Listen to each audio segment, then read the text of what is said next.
لەگەڵ ئەوەی دادگای فیدراڵی کۆبوونەوەکەی بۆ لێکۆڵینەوە لە سکاڵای ڕەوتی سەدر دواخست و ئەو تەوژمەش خۆپیشاندانی ملیۆنی بە کاتێکی نادیار سپارد. بە بانگەشەی مستەفا کازمی لایەنە کاریگەرەکانی گۆڕەپانی سیاسی عێراقیش کۆ دەبنەوە، بەڵام وەکو هەمیشە چارەنووسی وڵاتەکە نادیارە.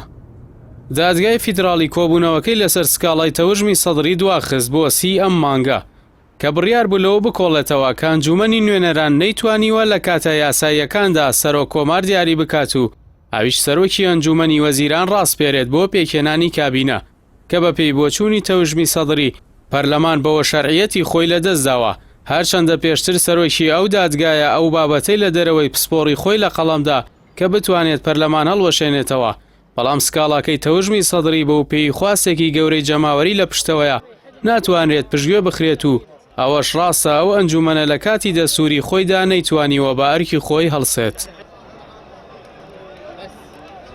دواخستنی خۆپیشاندانی ملیۆنی هەلی کۆتایی لەلایەن ڕێبەری تەوژمی سەدرەوە بۆ هۆی ئەوەی ناوی ناوە پاراستنی وڵات لە فیتنە چەند ئەگەرێکی هەیە، لەوانە گەرچی ڕەوتی سەدر ڕەتی دەکاتەوە بەشداری لە دیالۆگ لەگەڵ ئەوانی تردا بکات، بەڵام چاوەڕێ دەکات ئەنجامی کۆبوونەوەکەی بۆ دەربکەوێت، بە تایبەتی هادی عامری پێشنیازی پێکهێنانی حکوومەتێک دەکات کە موقتەدا سەدر پێی ڕازی بێت.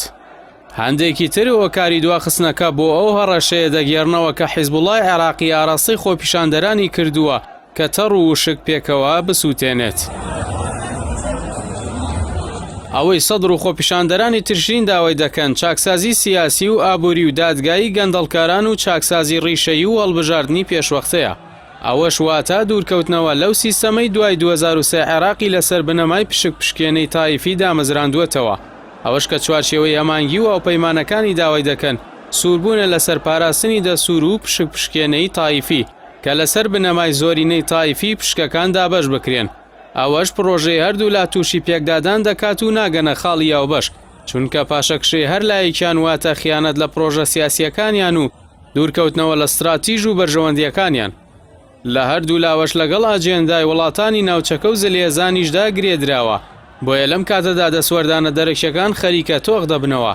بەوەش ئاشتی کۆمەڵاتی ناوخۆی عێراق دەبەسرێتەوە بە دۆسیە ئاڵۆزە ناوچەیی و جیهانیەکانەوە.